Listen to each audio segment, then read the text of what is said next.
ఓ బాటసారి ఇది జీవిత రహదారి.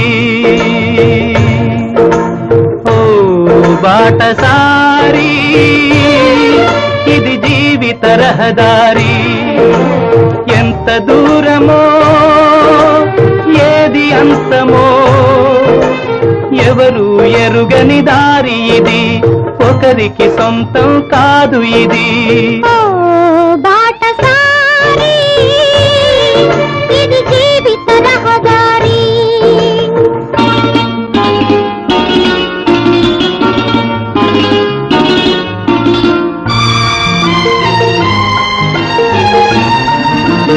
ఎవరు ఎవరికి తోడవుతారో, ఎప్పుడెందుకు విడిపోతారో, మమతను కాదని వెళతారు.